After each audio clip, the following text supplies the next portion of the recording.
Hello, friends. In today's nugget, we will be looking at someone who was not the main character in our study and was just very briefly mentioned in Exodus 32.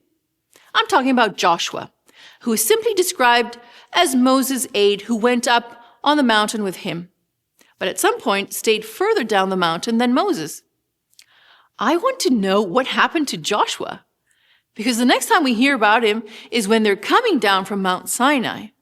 Moses starts his descent and meets up with Joshua where he left him 6 weeks prior.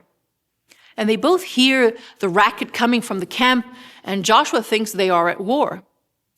The story always focuses on Moses and his encounter with God and how he was sustained for 40 days with no food. But what about Joshua? We have little to no information about what he did or how he was sustained. It's pretty clear that Joshua did not go down to the camp at all in those 40 days because he had no idea what was going on when he descended with Moses after 40 days. I have no doubt in my mind that this time was spent in meditation and prayer, because spending 40 days on your own on a mountain can leave a person feeling a little lost and crazy, especially because he did not know when Moses would be coming down.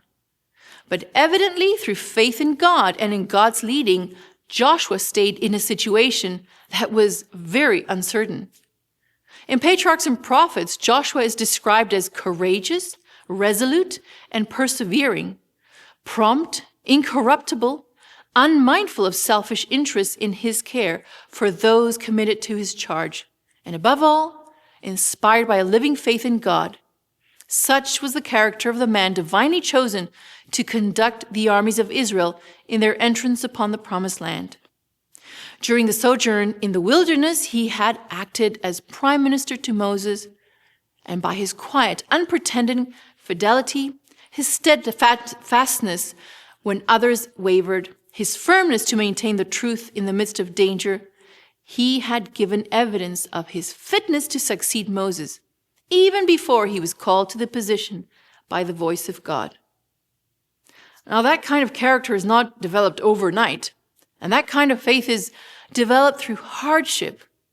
And I can only imagine that those 40 days and nights alone in the mountain, sustained only by divine power, were a huge part of his spiritual growth.